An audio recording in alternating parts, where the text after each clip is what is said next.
Dave, I thought one of the most interesting things you said after Saturday's game was you talked about that based on what you saw, that you still think this is close. You still think Yeah, I don't, you know, in some ways this has been, you know, a little bit of a perfect storm in terms of being thin and all the injuries and the inexperience. But the one thing I'd say about Kent is I did not feel that our guys didn't play hard. And when I turned on the film on Sunday, we had guys going hard. Our defense is down 30-6, and we have corners chasing across the field, making plays from behind. Our defensive line still played hard.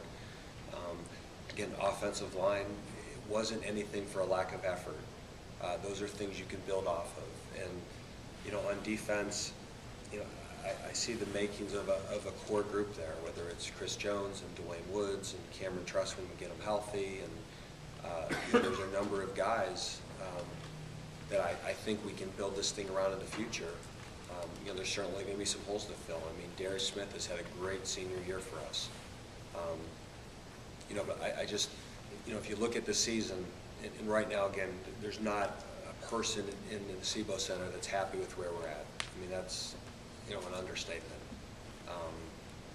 You know, if you find a way to win some of those 3 games we lost on the last play, you know, if we could have stayed healthy on the offensive line and in the secondary, you know, I think this season could have a much different feel to it right now in a year that, you know, we knew we had graduated a lot of seniors. And, you know, if we can just keep bringing these younger guys along and find ways to win those close games, seasons can flip pretty quickly.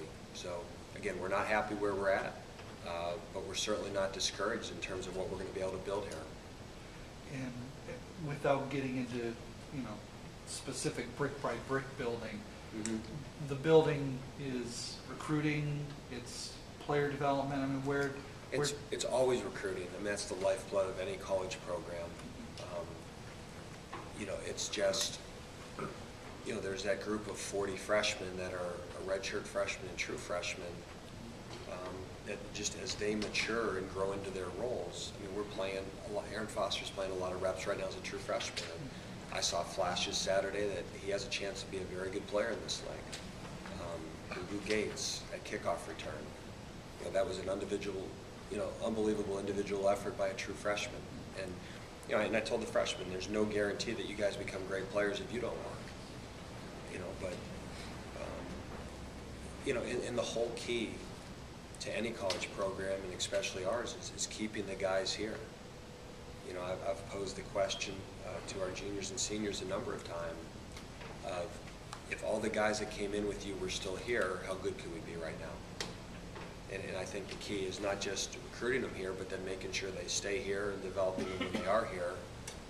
And the, you know, just the mass exodus of players that happened 2 or 3 years ago. You know, you just been playing catch up. And we were fortunate a year ago that we had a big senior class and we stayed healthy. And you know, we walked a very thin line last year, and we were on the right side of that line. And this year it was a thin line to start. And you know, a couple of the close losses and the injuries, and we're on the wrong side of it. So that's why I say I don't feel that we're you know, you are what your record is. And I think what's Bill Parcells said that, right? And there's, you know, we are 1-7. We're not happy with that.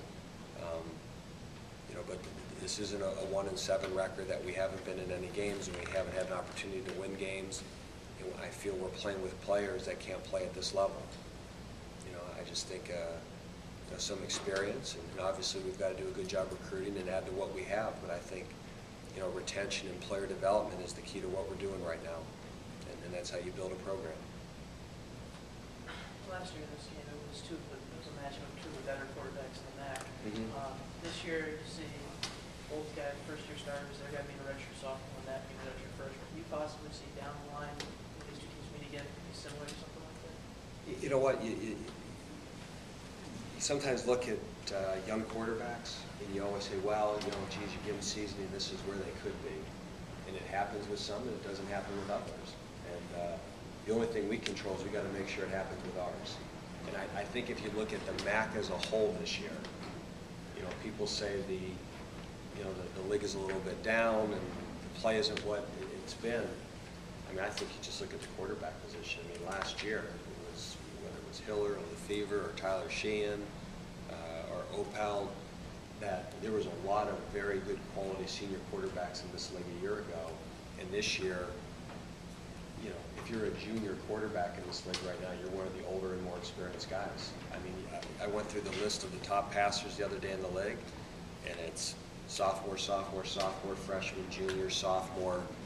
And, you know, it'll be interesting because I think as all these quarterbacks develop together, I think the quality of play in this league over the next 2 years is going to get even better and better. And we've got to make sure we're on the front edge of that.